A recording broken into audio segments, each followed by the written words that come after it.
for that because we are talking about strategies, but also the knowledge base on this like particular steps and which like how much CO2 is spent for saving this and that on self-hosted service and on cloud.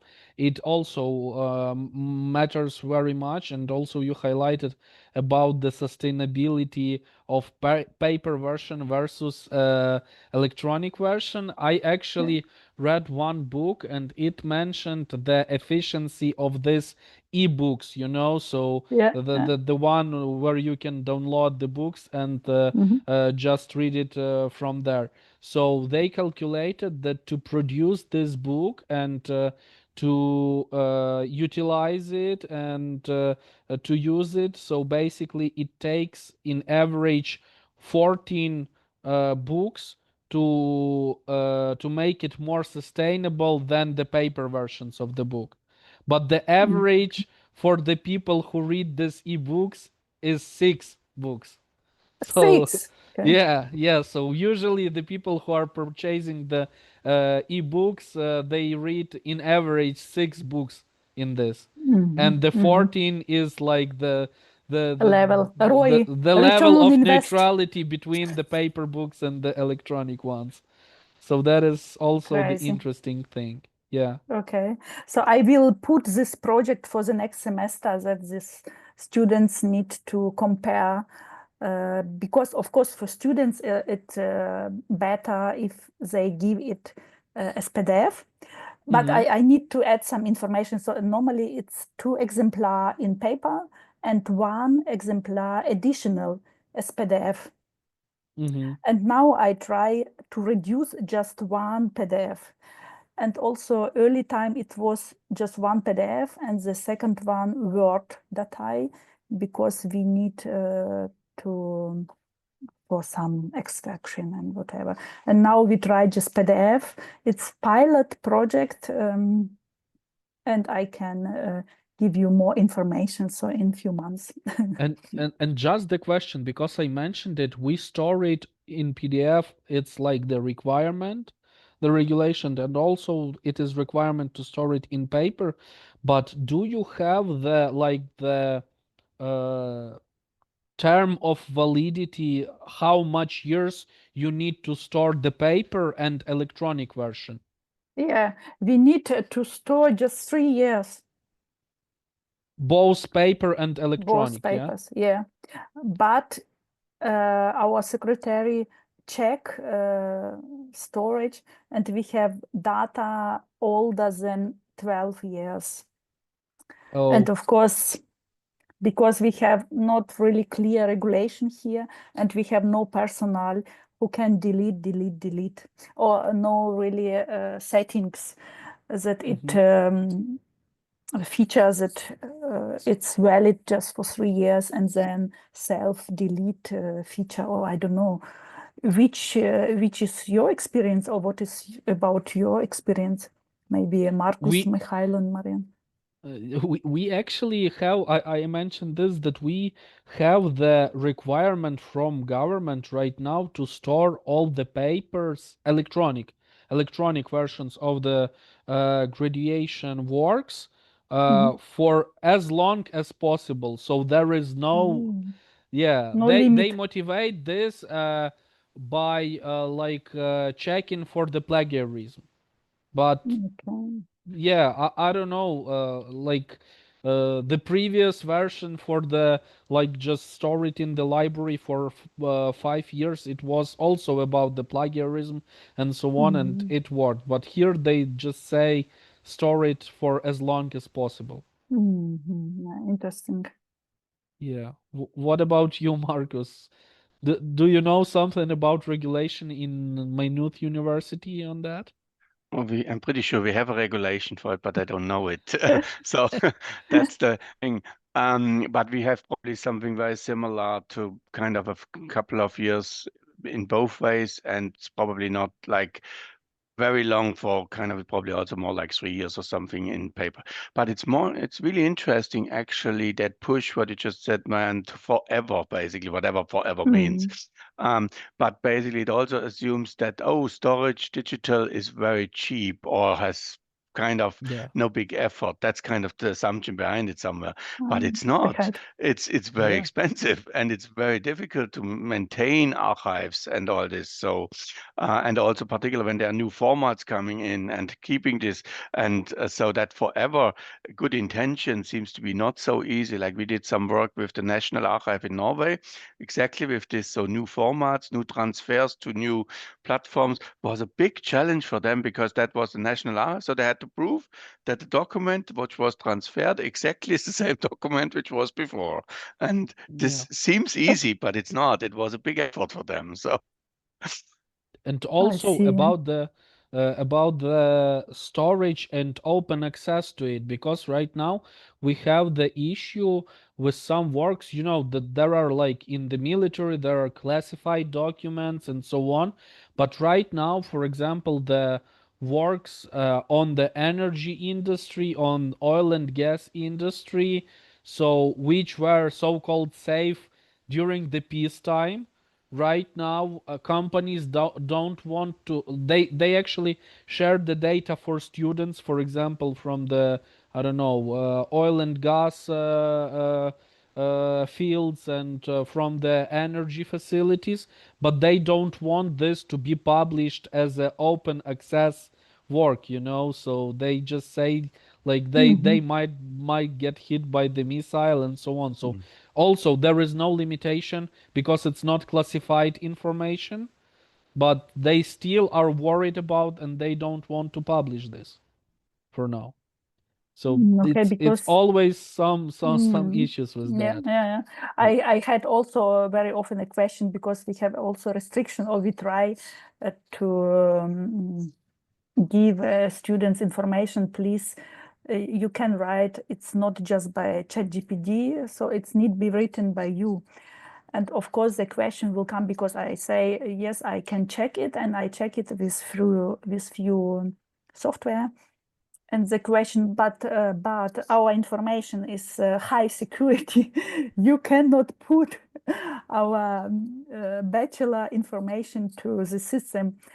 Of course, I can be quiet because this piece of work that I take for the experimentation or for examination, it's of course not about your company or not about secure, but it's also the question, as you said, do we like to give it this data to some open source, or it's better Yes. to get a higher secure level and it just stay in my organization? Yes, that is really the question. And companies are also right now limiting using the free version of AI tools because they basically admit they can't control where those data will go. So they are using some isolated environments or something. But whenever they give it to students, students can just use it, and there is always a risk that somehow they will use ChatGPT to even to rewrite this data, and those data will like that. There is it's not like the necessary that this data will be leaked, but there is possibility, and It's there is possible, no yeah. control on this. Yeah. yeah, and also what we process data for and where it's processed. What do we do with all of this? So there's starting to become a little bit of awareness on it, but it's still not kind of solved. And a lot of people are just uploading it somewhere using a ChatGPT or something similar. And on the end, of course, it's processed, it's used again, and this kind of whole reusing of data and in a nice whatever open space and all this, but there's a lot of actually still thinking to be done. Who owns it? what's done with it, what's done with the result, the learning of it. That's a big one as well. So, and also what we did with open data, we looked at open data portals across Europe, and the data sets, they are not very high quality. So there's a lot of missing things, inaccurate, inconsistency in that. So that indicates that it's probably put there, but not well used, because if it's well used, people updating it better. So there's a lot of things just there, basically, like we have statistics around these open data portals. And also I saw like this is like the good book that accumulates all of this. It called I think Worldwide Waste.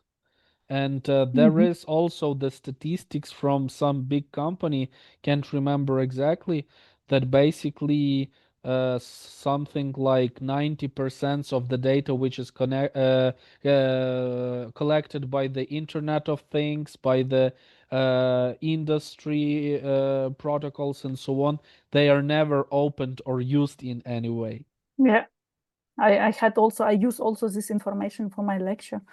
So it's Yeah. really, and I think it's also my intention to give more example or more sample, as you said, with just to write thank you to ChatGPT, how many it cost, and also the similar if we ask Google something, so it's like we boiled a water one Yeah. time. So maybe it's better to imagine this really amount of mass that we Yeah, and that is move. really good things and topics for the bachelor product projects, because we are always thinking about the strategy or about the higher level of this, but also we can give this work for the students to imagine. I also tried it with one student where we basically put the server on small microcomputer. It Mhm. was Raspberry Pi or something like this, and we basically tried how much energy will it consume when we just send the request to it like once in a second and 100 times a second, and there was a big difference in that. So you can see how it consumes the energy, and obviously it is like very easy to see, and that is also a good work for the students to visualize this and have even those data, the actual concrete data on some examples. Why should we care about that, and why we should not consider cloud storage and cloud facilities as something infinite, something that is just free Yeah. and always will be free. And I Exactly. ask myself very often, how long do we need that we will pay for all data that we really use? Because now I think it's more marketing that we will be dependent of Yeah, we what are is the dragged name? into it. Yeah. Drug, yeah. Drug. And how long it takes that we will pay really, that we will feel it, that we use a lot, too lot of data. Yes, and Yeah. how long will we be voluntarily giving the data away for a few cents? At the moment, the loyalty cards, like all the apps in the big supermarkets, Mhm. all of this data, we're giving it for almost free Free. away, Yeah. and like for a few cents what we get on discount somewhere. And Mm. that's generally, we constantly give data, and I think the awareness needs to be raised that data is not for free. If they benefit from it, we should get something back as well. And how we get it back, that's a different question. It might be the society gets some benefits or something, but I think we need to be really aware of this, that not big corporations alone getting all that big value. And we see that also Yeah. with the genomics data. Like who is using this for research on the end, who benefits from it? So these are big questions actually, which still needs to be answered. Who benefits from it and how do we share value fair? Yeah, because right now I thought about who is like paying for this right now. But still it's we, but with the extra steps, because our data are collected somehow. We are not paying for that, but like large cloud companies using this for the analytics. So they are selling it to some people who like to other. do business with the contextual ads and personalized ads and so on, and they are paying for this, but they are actually getting those money for producing those products, advertising it to us, and we are paying for this at the very Again, end. yeah. Yes. Yeah, yeah. Yeah. So it's just like we are paying for this, but with some extra steps, and we are not noticing it. Yeah, Hmm. something like this.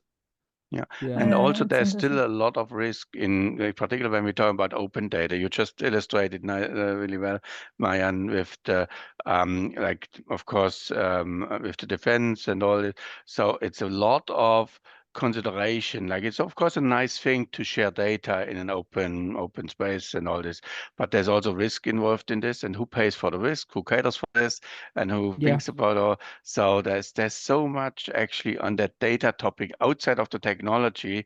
It's just even arranging all of this, and organizations. So we're talking also about who owns the data, like in that agricultural one, in the agriculture. So is it the farmer who produced it? Is it actually with them legally? They probably do. Is it more the sharing? Who owns the benefit from it? Can I Mm-hmm. object to it? Because in the big farming machinery, you have Mhm. no real possibility to not giving the data. It's all for maintenance, and so they're collecting all the data for a good thing for maintenance. But of course, they know a lot about farming as well. They know a lot about soil quality. They know a lot about how farming is done, and so on. So Yeah. Yeah. Mhm. Mhm. And also a lot of player can be interested in this data. So if you say soil, so the next step, which plants can I grow there, or which chemical industry can also make profit on this, or whatever. Yeah, and also marketing, and also supermarket maybe, and it's a big supply chain of it's really a business model. Okay, yeah, it is. which some generate a lot of money, and the ones who got the data, they typically don't get the value somehow. And that's kind Yeah. of that was the start of that farming agricultural project, because the farmers, particularly the family-owned farmers, they don't get anything for the data really in essence. And some others, when they aggregate all the farming data, when you just said, Olga, around this accumulation of it, they that's a lot of value within that. Yeah. Mm. Yeah. If they Yeah. they can sell a product or whatever. Yeah. Yeah. Mhm. And then, yeah, it's very interesting. Yeah. And also, I think in the education space, and I think that leads then also well to the project on education or academic space, we need to realize that there's a lot of data. We know a lot. So who owns it is probably we can, but what do we do with it? How valuable? Do we generate it? Then it's all about data governance around this. So because of course we would know a lot about the current generation, the current student population, even about the quality of education and all this. So should we use it? How can we use it? What should we actually share, for example? These are all questions which we haven't answered yet. Yeah. And in a timeline way, will those data be still up to date in 10 years? Or wouldn't they be harmful in some way, or used in some bad way and so on when we are talking about the historical data? Mm. Yeah, and maybe we should forget data as well sometimes, because so whatever, like a politician years later, very famous, whatever, and then of course that will go back to that study time, Mm. and whatever is in the data, it will be used in a certain way, and that so maybe there should be also a certain, and that was in the paper one, there was a certain limit, 10 years or something archive. So, and it was far more difficult to actually check it. You need to go to the archive and all this. But that kind of, I'm a bit worried about, storing the data forever. Yeah, and this is the problem right now, also the social thing, because people put something in social networks, and through the time, like when people just interacting, they get used to like forget something or just wash out some memories and so on. But with the like with social media, everything that you written or published like a while ago, it's still there. And yeah, that is like also the big question right now, because people are still searching some information like, I don't know, 10 years ago or 15 years ago, where the context was completely different and the situation was completely different. So still, some people in Ukraine are now searching for some words of politicians about supporting the Russia in 2012 or something, like before the revolution, before the annexation of the Crimea. But there was the different context. Like people at that point really considered that this is friendly country and this is basically a friendly nation and so on. So there is no point to search for this information, but it's still kept in the social media and people just forget about that. Without context. Yeah, As you without said, yeah. context. Exactly. Exactly. Mm. Yeah, And then adding a little bit of misinformation to it, and then you have a really good story around this. Let's Just kind of, yeah, Storytelling, switching the accents, fake I would say. yes, news. exactly. Yeah. Yeah. And what is your experience, Marian, at Ivano-Frankivsk with Moodle? Do you have some limitation of for the data, we for put example? actually the limitation because we saw that people even the teachers, I can remember that teachers at some point where there was no limitation tried to upload the video on Moodle service and upload the audio, and they basically also stored it in Google Drive, for example, so they just could share the link. But they were uploading this, so we've got some Moodle courses that weighted like, I don't know, a couple of gigabytes of information, and most of that was media files. So we actually limited this. So right now we have the limitation for teachers, I think 50 megabytes, and for the students it's like 5 megabytes per paper. Okay, and if you have a bachelor works, it's also need to be in paper or Compressed. just Yeah. also We need to have paper. We have the paper regulation that we need paper and both electronic version. and But PDF? It's electronic. yeah, PDF, but it's not even for Moodle, it's rather for our regulations on the plagiarism. So all the Okay. works are checked through the internal database for the plagiarism. But again, with AI tools, it's right now it makes no sense.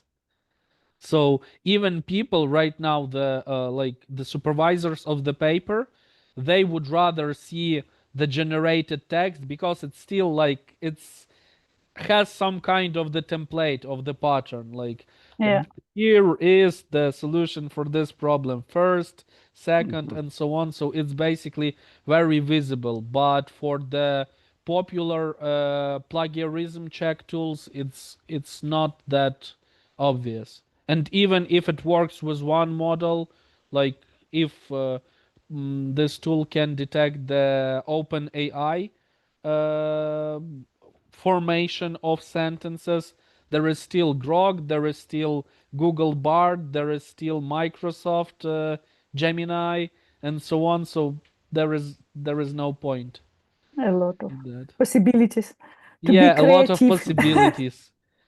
And after all, you can just I don't know, populate the request to the OpenAI and then ask Grok to rephrase what OpenAI generated. And so right now we just accepted the regulation that you should mention that you are using ChatGPT and or any kind of a large language model. You should mention that. and you should basically do it with some critical approach. So to check if it not producing something, I don't know, something that has no value or has some like bad information that is not actually relatable to the topic. I have also regulations that the prompts needs to be documented, but till now I've have got no really this information from students. But The same I give here, this yeah. The same. Yeah, we mentioned that we actually should put the it in a reference list. Yeah, so we put the prompt in the reference list, but yeah. That's interesting. That's Yeah, but maybe the even- next project. Yeah. Exactly, but even with the prompt, it's not so simple. Basically, it's more like a dialogue on the end, and you can use phrases what you Change. learned and all this, and like, yeah, on the end, it's basically that responsibility of whoever submitted. So if the student submitted it, the responsibility lies with the students to have accurate information in there and have it well written, well documented on it, and yeah, it will be used anyway, like on the end. So this is kind of that whole thing that we can prevent it or something. It's just not happening. It's used. I always compare this with the calculator. So we were at some point limited in using of calculator in the elementary school, and teachers were saying calculator would not always be with you, but that's where we are right now, and calculator is always with us. So yeah, but still, like in this case, I don't know, the teaching methods needs to be adjusted to present all those operations. Like we still doing like some arithmetics by hand just to strengthen our brain and to train brain to train our focusing on the problem, to train our analytical approaches and so on. And the same should remain with the writing. You still need to learn how to write, how to express your mind, and so on, just to just to have this skill. Because right now we hear a lot about replacing a lot of people like of the higher level, like senior programmers, saying, oh, okay, I am writing this prompt and it writes me a code better than some junior developer. But I say you need to gain skills to write this prompt, and if you don't have the person who can write this prompt, what's the point? You will never end up with the correct code. Yes, and that illustrates nice the gap on these junior developers, because if they don't have the opportunity to learn these skills because they are replaced by something like the code writing. Yeah. So how do we get these people then on the end who can actually prompt the right question, because they never got that experience over these years as junior developer? Yeah. These are still questions to be answered in the next years. Or no, we don't. It's important, I think, to give also to students, because I know also just young students come to me and they know all things better than me. That because internet and ChatGPT, that the main thing is also decision making. It's not important how many information I will get, because we have access to all information, but it's important how I can combine all puzzles and to come to good decision. And it's of course just experience. I cannot give my brain to LLM or to ChatGPT and say, make please decision for me. And it's very important point, because we teach a lot of things. The main challenge to combine all things, and it is possible just by brain and just by thinking. And it is different from people to machine, and of course emotional intelligence and all things. So I hope much that our students and we can think also about it, that Yeah. very important And habits or and also points. to filter out all the informational garbage, to pick the information that is correct and relevant.